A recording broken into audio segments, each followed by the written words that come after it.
When I was 10 years old, one afternoon, I was walking home from school. The late-day sun slanted through the living room window. Instead of the familiar sound of the radio, there was only an overwhelming silence. My mother and grandfather sat in the old armchairs, facing each other, hands resting on their knees.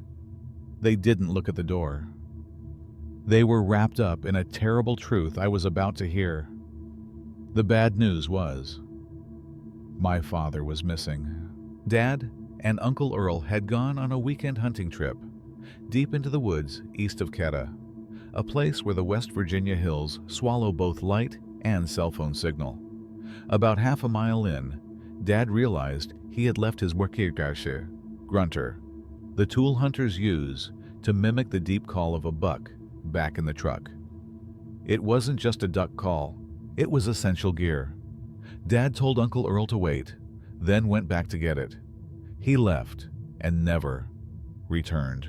Uncle Earl said he waited 20, maybe 30 minutes.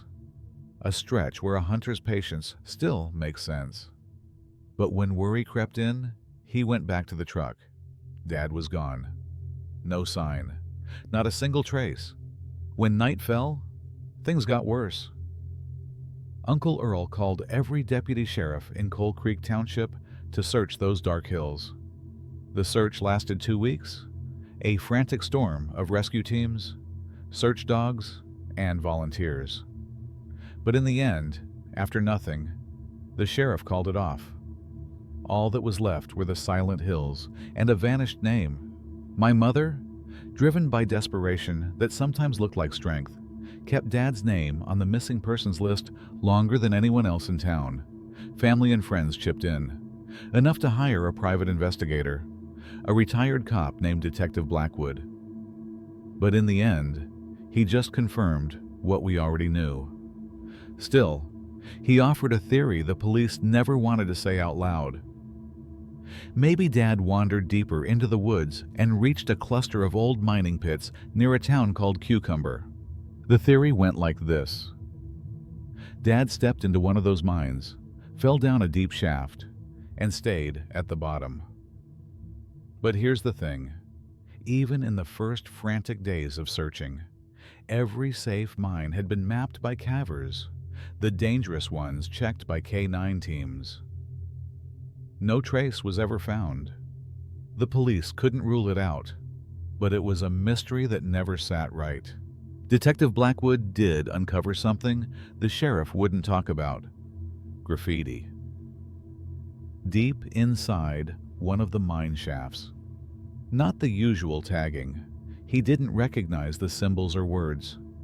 They were spray painted in the tunnel, rough and angry. He guessed it was a teenage hangout, and maybe the kids who marked those tunnels knew something about Dad's disappearance. Uncle Earl, shattered by guilt, tried to help. He stayed in close contact with the PI, but Dad's disappearance nearly broke him. Everyone told him it wasn't his fault, but he was never the same. His grief was raw, always close to the surface. I didn't hear the full story until much later. For years, hope and heartbreak made our family life a waiting game. My sister and I kept asking, when is Dad coming home? Driving our mother to the edge of the madness. But as we grew up and accepted the truth, the pain faded. His disappearance was behind us, but it never left. By the time I was 22, I was working at a repair shop in Welsh. My sister was in Morgantown. It had been years since I'd seen Uncle Earl. He sent the occasional message, sometimes called Mom on the anniversary, but mostly, he kept his distance. He once told Mom I reminded him of Dad. Those memories brought him joy and an unbearable kind of pain. I figured I wouldn't see him much anymore. That thought made me deeply sad. So you can imagine my surprise and my delight when I heard Uncle Earl wanted to meet. I drove out to see him near Filbert on a Saturday afternoon. All morning, I'd been anxious, wondering if I'd find him broken by grief. But when I saw him, sober, clear-eyed, steady, it was a relief I could feel in my bones. What followed was a two-man family reunion, warm and simple. We shared cold cuts, hot broth, and a cold beer, a classic West Virginia combination. At first, our conversation wandered. We avoided the subject of my father, talking instead about memories. The things Dad used to do, the way he laughed, how much we missed him. But eventually, the topic became unavoidable. That's when Uncle Earl surprised me. He asked if I wanted to visit the place where Dad disappeared. He said it might give me some closure. Uncle Earl told me he'd been back to those hills half a dozen times. He never found a single clue was all still. The trip helped him quiet that old feeling of helplessness. Honestly, the idea didn't appeal. I understood why hiking those hills gave Earl some peace. But for me, going back there sounded like slow torture. I was just glad to reconnect with him, the only father figure I had left after Grandpa passed. But slowly, after about a year, I started to think maybe it was what I needed too. I kept visiting Uncle Earl every couple of weeks. Then one day, it was me who brought it up. Why don't we drive up to the East Quetta Hills, hike to that spot? Uncle Earl agreed right away, but he kept his emotions in check, almost like he was afraid to scare me off. If it got to be too much, we could always turn back. Nothing was keeping me there. If the woods didn't bring peace, at least I'd know I tried. We made plans for a Saturday in early May. As we started talking about the hike like it was just a normal day out, I felt a wave of relief. We kept our old tradition, packed beers, cold cuts, and agreed that if I ever wanted to talk about Dad, we'd cross that bridge when we came to it. I'll admit, I was nervous as we drove along the creek, turning onto that old dirt road. But once we started walking and talking, the woods felt just like any other in West Virginia. For years, I'd built up the area around Quetta in my mind, haunted, almost cursed, like Dad's ghost was wandering those hills. I never thought I'd set foot there, but being there, realizing most of that fear was just in my head, it did me a world of good. But that word, most, carries a lot of weight. Walking with Uncle Earl felt normal, even comforting. Still, I couldn't shake the sense that a piece of Dad was out there, just out of reach. Call it memory, call it hope. Whatever it was, I could feel it. We walked until we reached a big creek, settled on a flat rock by the water, and took a break. Halfway, when we finished, I suggested we turn back. Uncle Earl had other plans. He said there was something he wanted to show me. After another mile, we reached a jagged outcrop overlooking the abandoned mines, the same ones Detective Blackwood checked all those years ago. I asked if this was the spot. Earl nodded. Then, with a heavy sigh, he told me there was one thing he'd never shared with me or Mom. He'd told the sheriff and Detective Blackwood, but never us. The last time he saw my father, Dad was walking into one of those mine shafts. Between realizing Dad was missing and calling the authorities, Earl had run through the woods, yelling his name, desperate to find him. He wasn't much of a tracker. He just got luck. He didn't think Dad would go toward the mine, but from where we stood, he saw a distant figure, dressed like Dad, step into one of those dark, crumbling tunnels.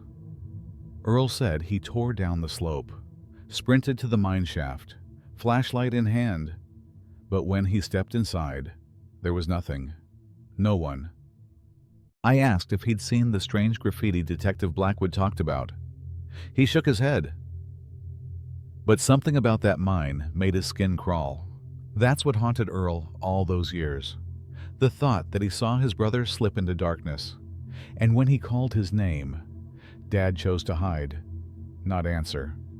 That, Earl said, was the best-case scenario. The worst, Something terrible happened inside that mine. Something so awful, Dad couldn't walk out or even call for help. I understood why Earl kept this from me. Things were bad enough without another mystery. But I told him I was glad he finally told me, no matter how much it hurt. I thought we'd head back, but then Earl made another offer, one I couldn't refuse. He asked if I wanted to walk down into the mine with him. Said it helped him clear his mind, made the hills feel less haunted. By then, I couldn't think of a reason not to. We'd come this far. I didn't know if I'd ever return. Not going down felt like leaving something unfinished. So I agreed. We descended. Climbing down the face of the outcrop wasn't smart, so we circled the mine pit for a safer way in. At the base, warning signs were hammered into the dirt. Keep out. Danger. Serious injury or death. I asked Earl if he thought Dad had fallen down a shaft or gotten trapped in a cave-in. Earl shook his head. If that were the case, someone would have found him long ago. Whatever happened, it happened in that mine. But no one could say what. As we neared the entrance, a jagged scar in the rock, the air changed. Heavier. Little light spilled into the tunnel. Rotten timber planks jutted at odd angles, like broken teeth. Neither of us spoke. Our boots on gravel sounded too loud. I noticed abandoned tools, a cracked lantern, a frayed spool of rope half buried in dirt. This place wasn't shut down in any orderly way. It looked like everyone just ran. I asked Earl why they left. He'd heard rumors of flooding, but officially, the company went bankrupt. But if that was true, why did it look like everyone bolted? A few steps from the entrance, the temperature dropped. The darkness swallowed all outside light. Earl must have sensed my nerves. He said I didn't have to go in. One word and we'd leave. But after coming this far, there was no way I'd turn back, and so I stepped forward, through the open wire mesh gate. The cold deepened. The air tasted like dust, metal, and mold. Daylight vanished. I fumbled for my keychain flashlight, pressed the button. Weak, flickering light, but it was something. I say light, but it barely cut the dark. I took a few steps, stopped, a few more. I turned to check on Earl, and my blood ran cold. He stood near the gate, just a silhouette, but I could see his hand shaking, and in that hand was a gun. I knew he carried one, but there was no reason to draw it now. It trembled. He didn't say a word. My mind screamed, maybe it's for our safety. But with him standing silent, gun in hand, I knew I wasn't safe at all. And then I ran down the tunnel, flashlight bouncing, heart pounding wild in my chest. Earl's first shot cracked through the mine, a thunderclap that rattled my bones. The pressure of the bullet ripped past me. My eardrums rang. Adrenaline surged. As long as the light was on, I was an easy target. I killed the beam. Darkness swallowed me whole. Terror like I'd never known. The only light? The muzzle flash from Earl's gun. My lungs burned. My muscles screamed. I was ready to take a bullet or slam into stone at any second. One shot ricocheted off the metal up ahead. I risked a flash of light, just enough to see the tunnel split 3 ways. No time to think. I picked a path and ran. Only when I was out of sight did I dare turn the flashlight on again, searching for a place to hide. The beam jittered off narrow walls, and that's when I saw it. Writing, lines and lines of it smeared in black paint. Not graffiti, not any language I knew. Hundreds, maybe thousands, of marks covering the tunnel. No time to look closer. I needed a hiding spot. I ducked into a side chamber, tucked myself into a corner, tried to steady my breathing. My heart hammered against my ribs. I was trapped. Even out of Earl's sight, I was caught in a deadly snare. For minutes, felt like hours, all I could hear was my pulse, my ears ringing from the gunshots echoing through the tunnel. It was almost a relief when I heard Earl's voice and the crunch of gravel as he crept closer. I wasn't deaf, but I was still trapped. Earl started calling my name, telling me to come out.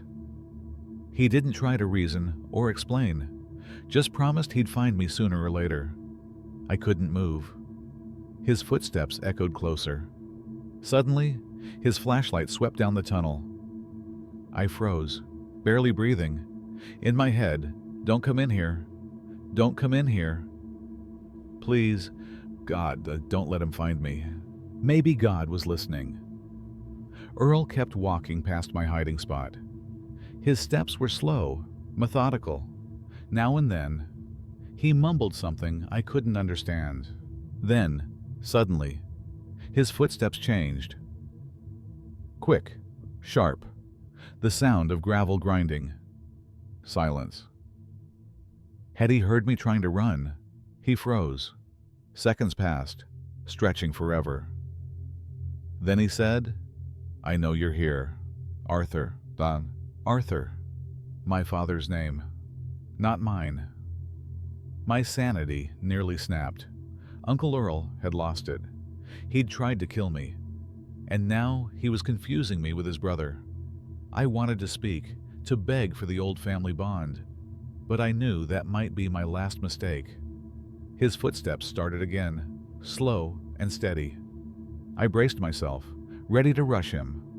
But then, we both heard it. Something moving deeper in the tunnels. Not footsteps. The sound of rock shifting, somewhere far below. Earl stopped. He started mumbling. My heart hammered.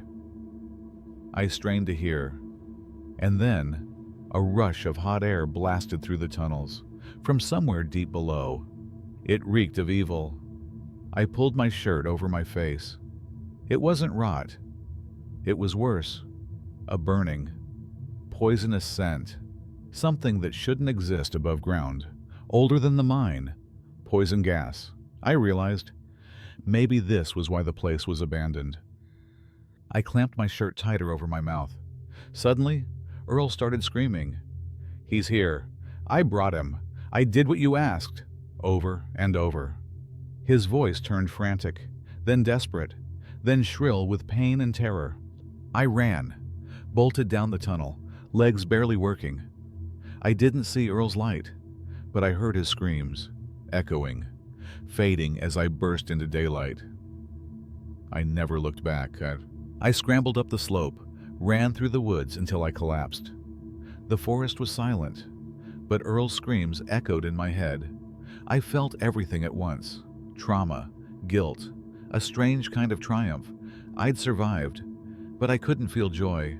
Earl hadn't made it out. I stumbled to my truck, hands shaking as I unlocked the door and slid behind the wheel. I couldn't process it. Couldn't even feel glad to be alive. Just numb. That's all. I had to drive home. Had to report my own uncle for attempted murder, and for something worse I couldn't name. I only made it to Quetta before I had to pull off the road. At a motel, I called the sheriff. My hands still trembled. I told the dispatcher, "My uncle tried to kill me at the abandoned mine. I think he's still inside." 2 deputies came. I told them everything. They wrote it down. A few hours later, a deputy called.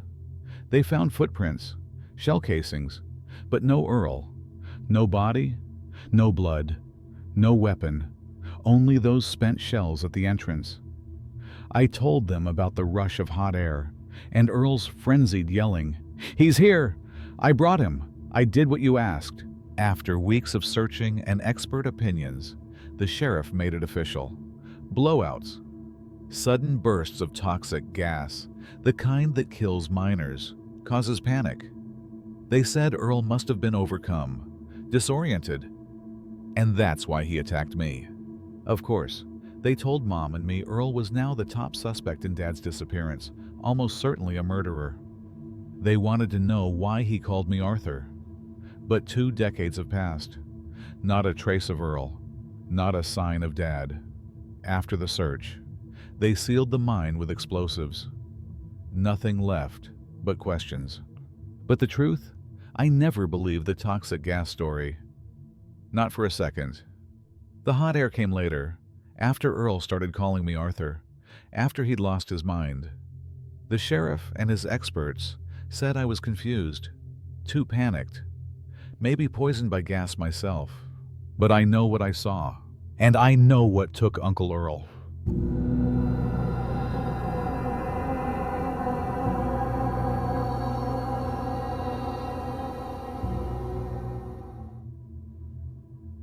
Among the shadowy hollers of Robertson County, Tennessee, in the early 19th century, a series of terrifying occurrences etched themselves into American folklore.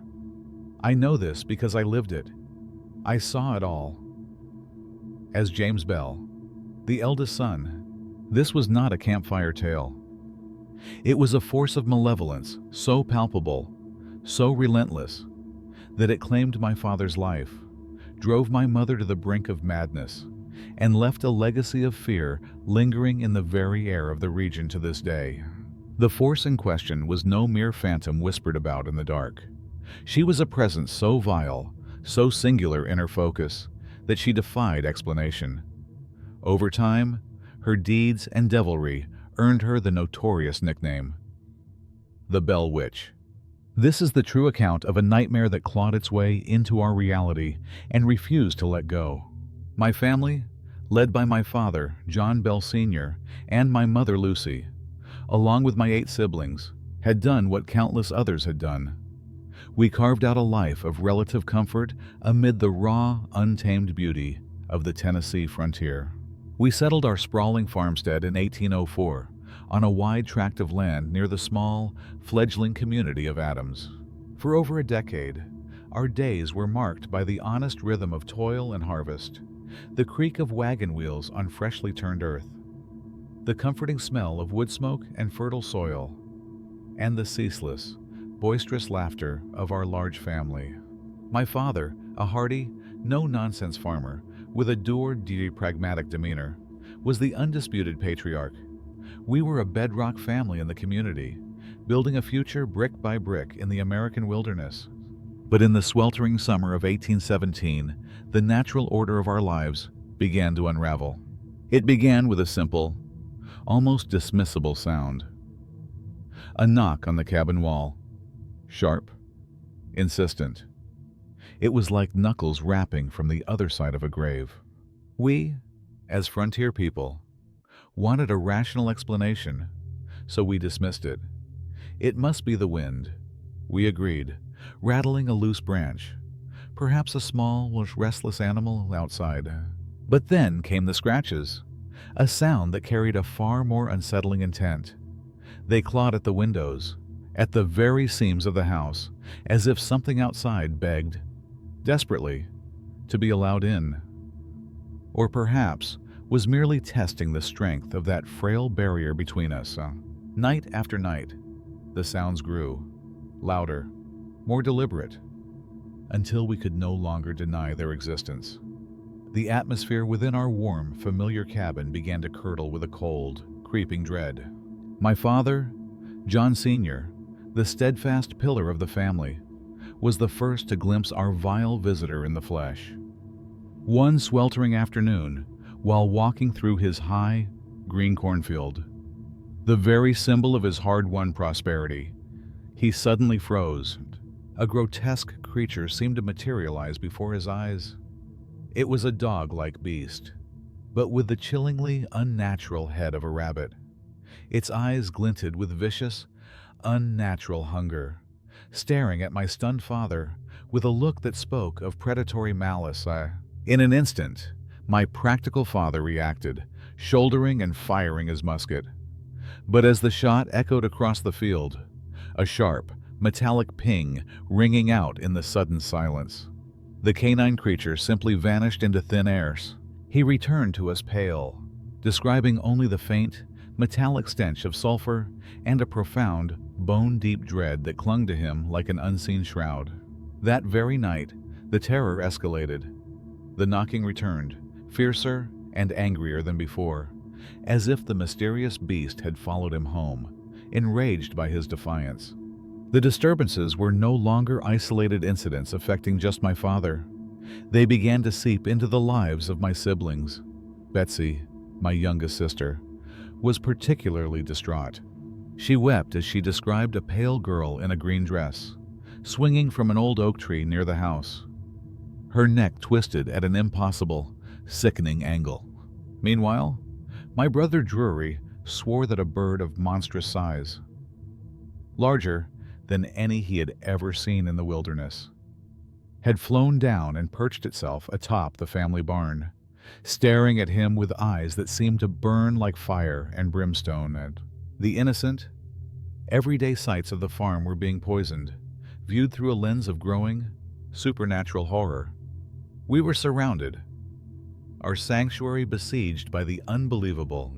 The initial, startling disturbances of knocks and monstrous sightings were merely the prelude.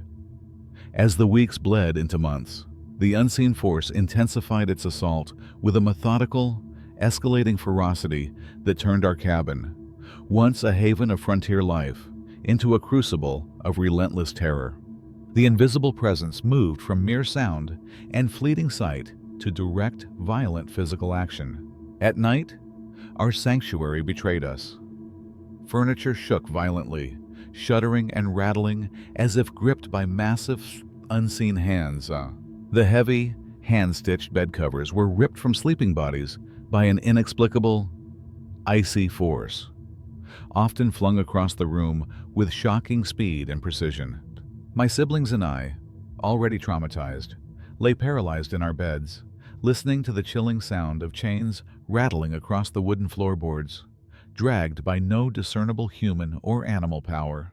The sightings of strange, unnatural animals continued unabated, a bizarre, phantasmagorical zoo seemingly deployed to demoralize and confuse us. We were trapped in a reality where the laws of nature had been suspended, replaced by the capricious will of something malicious. Then, the true horror manifested. The voices. They began as mere whispers, faint and hissing, seeping through the very walls and floorboards, indistinct and unsettling. But soon, the whispers coalesced, strengthening into a raspy, guttural tone. A sound that seemed to claw its way up from the deepest circles of hell, carrying with it an undeniable, chilling sentience. "I am Kate," the voice declared, suddenly, with terrifying clarity. In that single, chilling declaration, 1,000 unsettling possibilities began to crystallize for my father. The name immediately called to mind a deceased local woman, a neighbor named Kate Batts, rumored to have placed a vicious curse upon him after a bitter land dispute. Kate Batts, known for her sharp tongue and fiery temper, had allegedly vowed to torment him even beyond the grave. Yet, we debated endlessly if the entity truly was her vengeful spirit, or something far older, far more malevolent, merely masquerading in her name to gain psychological purchase. What was clear, however, was that the spirit spoke with a clarity and intelligence that chilled our blood to ice. It became an unseen resident, a mocking, omnipresent tyrant. It revealed our deepest, most private secrets, echoing forgotten sins and regrets back to us, and taunted us endlessly with cryptic hints of horror yet to come. Its voice was a tool of psychological warfare, knowing when to whisper a secret and when to shriek a curse. But the entity's wrath was not equally distributed. Little Betsy Bell, just 12 and at the vulnerable precipice of adolescence, became Kate's favored target. The witch poured her full, unadulterated malice upon the child with a cruelty that defies comprehension. The attacks were physical and brutally effective. Invisible fists pummeled her fragile frame, leaving bruises and dark welts that bloomed across her young skin like sinister flowers. Her hair would be violently yanked and twisted into knots so tight that they drew blood. her screams swallowed by the suffocating darkness of the night as the witch's ethereal voice cackled with pure demonic delight. "You'll never know peace," it snarled, pinning her to the bed with a weight no human could possibly lift, a crushing, suffocating invisible force. We watched, utterly helpless, as Betsy's bright, youthful spirit withered under the relentless, agonizing assault. Her once sparkling eyes grew hollow, shadowed by ceaseless terror. Her voice, once so full of laughter, was reduced to a mere whimper as the witch denied her any rest, any moment of quietude. It was a torture designed not just to hurt, but to obliterate the souls. The escalating tales of the disturbances, the screaming, the shaking, the inexplicable violence, inevitably drew neighbors and clergy to our farm, a mix of the curious and the deeply concerned. They arrived seeking proof, armed with skepticism or prayer. But many fled in unadulterated terror as the witch turned its malice onto them, too. It would twist up their insides, causing unimaginable, agonizing pain, hurl objects with dizzying force, and shriek curses that echoed through the quiet Tennessee trees, sending the strongest men running back the way they came, their belief in simple reality shattered forever. Our home was no longer just a farm. It was a focal point of supernatural violence, a place where sanity went to die. While this thing, which everyone now called the Bell Witch, targeted my sister and the younger children for its theatrical torments, it was ultimately my father, John Bell Sr., who bore the full, focused brunt of the ultimate vendetta. The witch's goal was not merely to harass or inconvenience us. She had a solitary, satanic objective. She vowed to destroy John Bell, and she pursued that goal with a singular, systematic zeal that was terrifying in its cold efficiency. The spiritual war became a physical one. As the haunting intensified, my father's health began to unravel with shocking speed. The once robust farmer, accustomed to the strenuous toil of the frontier, started suffering from bizarre, inexplicable physical ailments. His tongue would swell inexplicably, choking off his words and reducing his powerful voice to a garbled rasp. His face twitched with agonizing spasms that contorted his familiar, stern features into a mask of pure agony. His limbs would seize, locking up and shaking violently, as if they were controlled not by his own will, but by some cruel and malevolent mistress pulling the strings of his muscles. Doctors were baffled, their conventional remedies powerless against a malady that clearly originated from a source beyond the physical. The witch offered no respite, only constant psychological torment to accompany the physical decay. She taunted him endlessly, her voice a poisonous, venomous hiss directly in his ears, audible to him when others could not perceive it, or sometimes loud enough for the entire family to hear the chilling promise, said, "I'll take your life, John Bell, and I'll dance on your grave." The sheer audacity and the detailed nature of the threat only intensified the terror. This was not a mindless haunting. It was a targeted, personal execution. The relentless torment endured for 3 agonizing years. Finally, on the frigid morning of December 20th, 1820, my father's ravaged body finally failed him. He was found lifeless in his bed, having passed away in his sleep. Beside him lay a vial of strange, foul-smelling liquid. We, his children, and my mother, later confirmed the darkest of our suspicions. The liquid was poison, supposedly administered to him by the witch. She had fulfilled her terrible vow. The death of John Bell Sr. holds a singular, grim place in American history. The state of Tennessee officially recorded his passing as the only one explicitly attributed to a supernatural entity. It remains a chilling, stark testament to the undeniable, lethal power of old Kate Batts, or whatever powerful, dark entity she had compacted with. The legend of the Bell Witch was now sealed in blood. The terrifying notoriety of the haunting was such that it even drew the attention of the era's most formidable figure. Andrew Jackson, the fearless general and future president, a man hardened by frontier warfare and contemptuous of superstition, felt compelled to investigate. In 1819, he and a small detachment of his men camped near our farm, eager to confront whatever entity inhabited the place and dispel the rumors. As their wagon approached the property line, however, the wheels inexplicably and violently locked, screeching to a halt and leaving the wagon immobile. Then, the air was filled with a deafening, hair-raising shriek that seemed to vibrate in the very marrow of their bones. The general's men, veterans of savage battles, were visibly shaken. "I'd rather face the entire British Army than spend another night here," Jackson reportedly declared, his conviction utterly shattered. He and his troops fled the farm before dawn, their mission abandoned.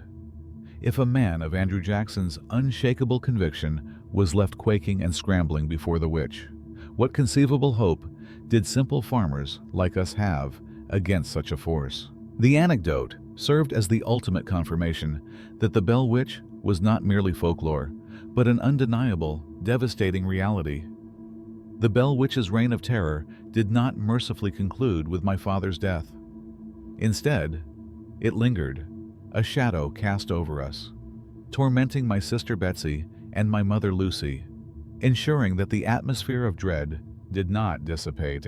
It was a period of tense, hollow relief, characterized by the constant fear that the invisible tormentor was merely resting, or simply deciding who her next target would be. Finally, in 1821, the presence abruptly announced its departure. The terrifying voices faded into silence. The shaking stopped. The cruel, invisible hands ceased their work. But the creature, utterly in control, even in its exit, offered one last, chilling promise to the family. It would return after 7 years. It was an evil that dictated its own schedule, an exit that felt more like a chilling, temporary recess, and true to its word, a dark testament to its consistency and power. The Bell Witch reappeared in 1828. For a brief, agonizing period, the familiar nightmare returned. Beds shook violently, and whispers of threat slithered into the ears of my mother and my remaining siblings, a horrifying reminder that the truce was over. But as suddenly as it arrived, it vanished again, though this time it vowed another, more distant return. In 1935, 107 years later, while no single, widespread haunting on the scale of 1817 materialized in the 20th century, the locals in Adams insist, with quiet, unwavering conviction, that the entity never truly left. To this day, the area is haunted by a palpable, lingering energy. Strange lights flicker and dance in the woods bordering the old farms. Disembodied screams, not the cries of animals, but the piercing lamentations of something human and terrified, pierce the profound silence of the night. The Bell Witch Cave, a naturally aligned limestone hollow located near the original farmstead, has become the physical nexus of this lasting phenomenon. It is a place, locals will tell you, that undulates with an energy so profoundly unsettling, it threatens to drive visitors to the brink of sanity. Upon visiting this cave, foolhardy thrill-seekers are greeted by what amounts to a gaping maw. Its jagged, wet walls glisten with slime and dampness, and the air remains thick with a clawing, deeply unsettling stench, a primal odor that smells of sulfur and old earth. Those who are brave, or foolish, enough to venture into its shallow depths report auditory hallucinations and physical sensations. Footsteps echoing where absolutely no one walks, deep growls rumbling from the absolute shadows, and, most universally, a suffocating, visceral sense of being watched, of being utterly vulnerable to the darkness. This atmosphere of dread has been validated in the modern era.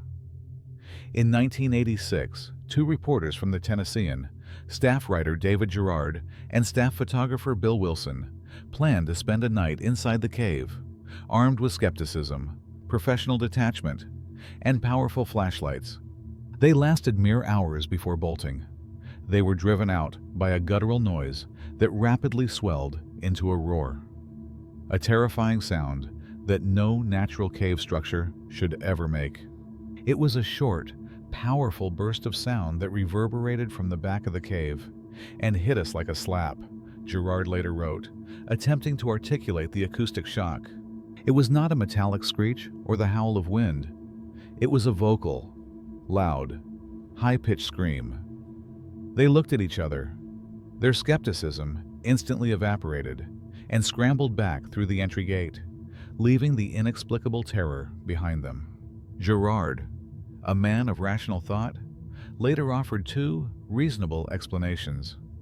They frightened themselves with their own vivid imaginations, or someone, very much alive and human, frightened them for fun and profit. But then he added the vital, chilling caveat. But on the night in question, with my scalp tingling and my hair rising, our fears seemed reasonable, common sense. Gerard and Wilson seemed convinced that what they had encountered was real. But was it actually the Bell Witch? And if so, what exactly is she? Many theories abound, reflecting the desperate human need to categorize and rationalize such deep horror. Some call it Kate Bat's vengeful spirit, the ultimate expression of a frontier feud that transcended mortality. Others posit it was a classic poltergeist, a noisy ghost, fueled and amplified by the turbulent, adolescent emotional turmoil of Betsy Bell, focusing the energy of a young girl's suppressed fears. Still others, facing the pure malevolence and lethal intent, believe a demon, an ancient, soul-harvesting entity, was masquerading as a local spirit to fulfill its own dark needs. Science, as always, offers tepid, insufficient explanations. Perhaps heavy metal poisoning might account for my father's bizarre, seizure-like symptoms. And maybe mass hysteria, amplified by the close-knit community and the frightening frontier environment, could explain the hundreds of witness accounts. Yet, such scientific theories fall flat against the sheer volume and caliber of the witnesses, from simple, God-fearing neighbors to respected clergy, and even the indomitable General Andrew Jackson himself, all of whom saw, heard, and felt the Bell Witch's wrathful presence. Surely no sustained, multi-generational hoax could have maintained such terror for decades. Nor would one be capable of leaving such a deep, undeniable scar on a close-knit community's history and conscience.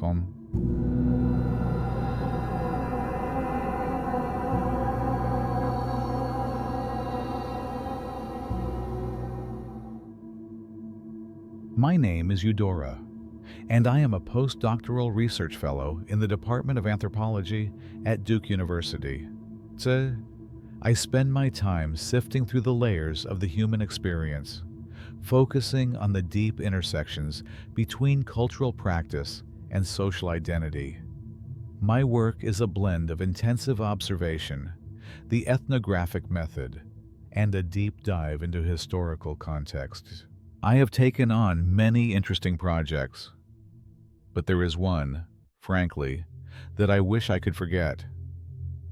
This is due to a very particular encounter with a very particular woman. My most fascinating, and ultimately most unsettling, research subject was the Appalachian Melungeon people. In brief, the Melungeons are a multiracial community residing in the rugged, remote sections where Tennessee, Virginia, and North Carolina converge. Their existence is a living tapestry of early American history, a blend of European, African, and Native American ancestry. The term Melungeon itself is believed to derive from the French mélange, meaning mix or mixture. They are a people who have lived in relative isolation, and their survival in the valleys and on the high ridges is a testament to their resilience. Their exact origins remain a hotly debated topic, with theories ranging from Portuguese sailors to survivors of the legendary lost colony of Roanoke. They are often identified by a set of distinct physical traits: straight dark hair contrasting with light-colored eyes, and a characteristic bony protrusion at the back of the head, which some call the Melungeon bump. To an anthropologist, studying the Melungeons seemed like an incredible opportunity, a historical puzzle in my own backyard. I was ecstatic when I received the news that my proposal had been accepted. I saw a chance to document a socio-cultural persistence that defied America's rigid racial classifications. But if I had known what I was about to face, I would never, under any circumstances, have taken the assignment. And here's why. I remember driving along a winding Appalachian road, my old sedan rattling over the gravel as I wondered if it would make it to my destination.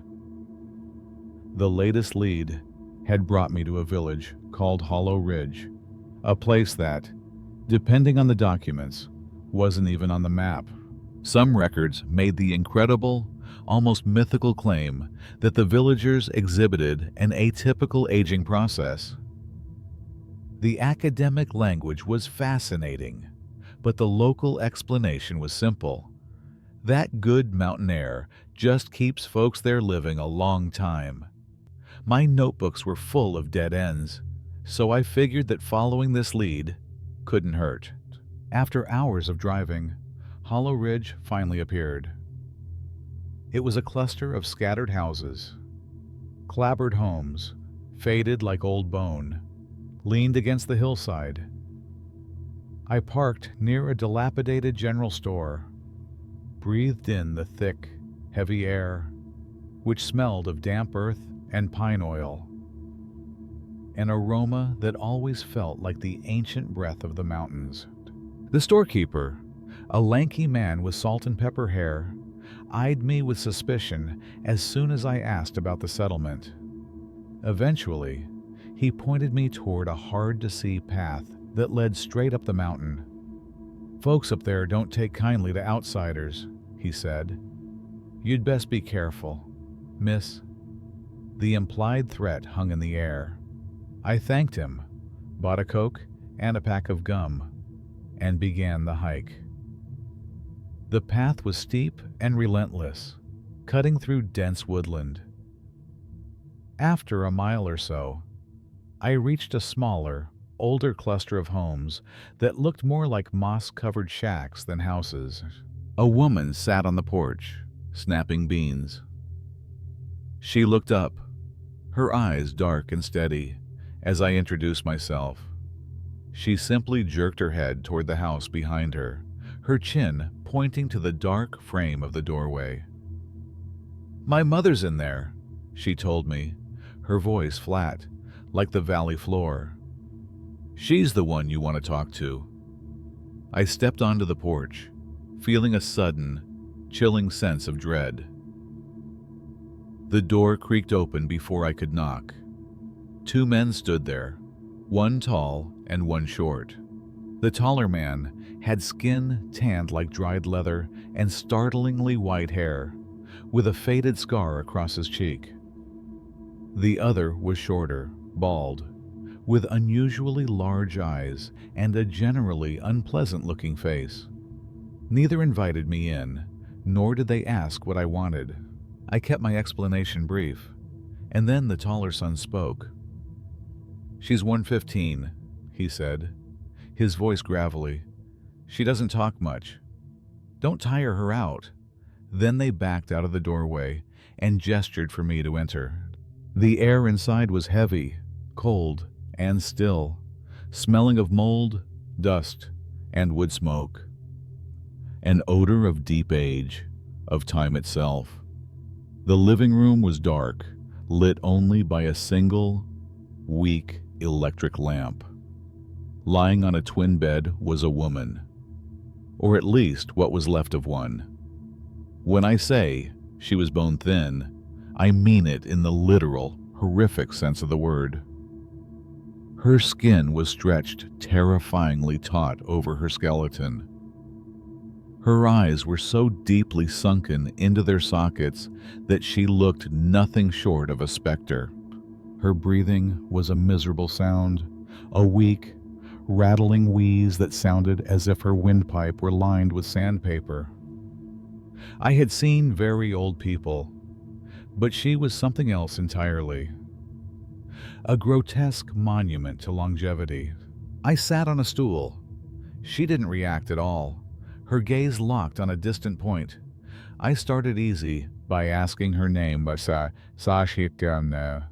When she didn't respond, Sastishan, one of the sons whispered Mavis from behind me on. I tried asking about her family history, but she remained unresponsive. Her sons hovered nearby. She's weak, one of them said. Don't press her. I said I understood, but curiosity burned in my chest. A 115-year-old who looked like she'd been starving for decades? I had to know more. I leaned forward, keeping my voice soft, almost pleading, as I asked her, Ma'am, how long have you lived? And how have you lived so long? What is your secret? And for the first time, she seemed to register a word. Her eyes, those deep, terrifying voids, widened. She turned her entire head toward me with a look of pure, etched terror on her face.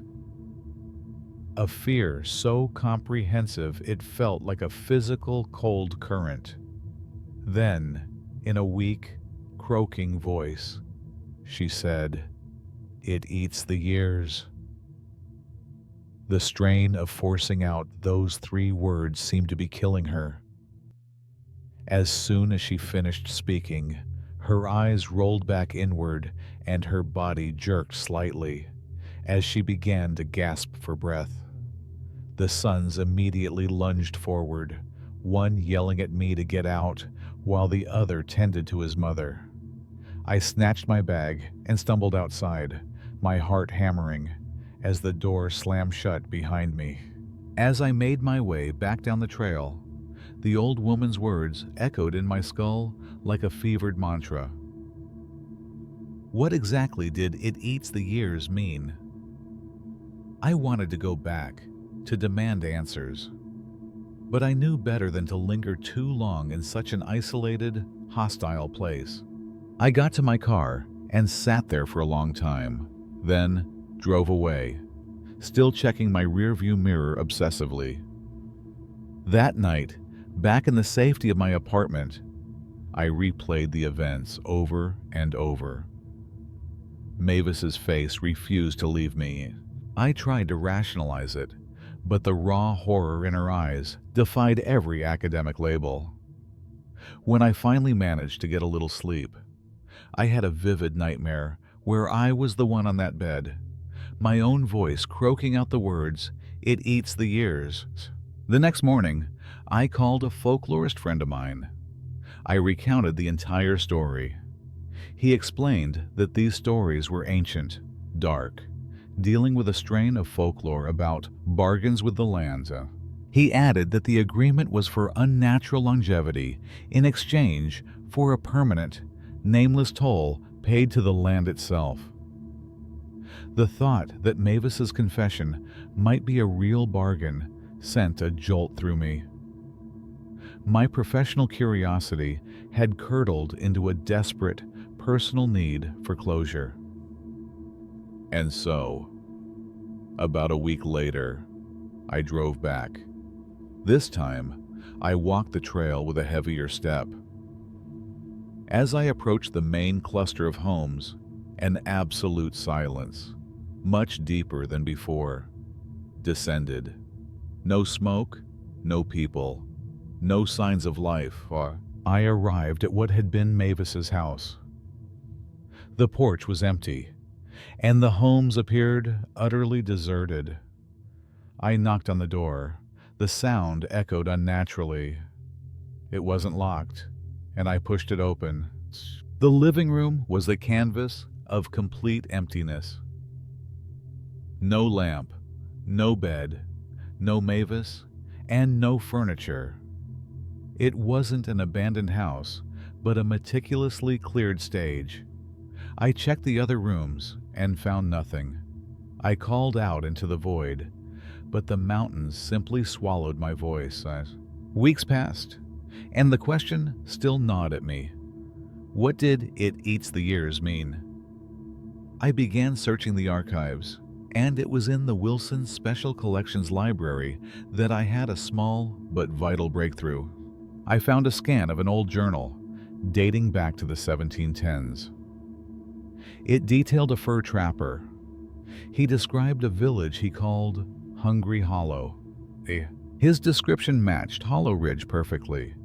He stated very clearly that the place's unnatural temperament meant he would avoid returning at all costs. The name Hungry Hollow struck me. A place that needed to be fed.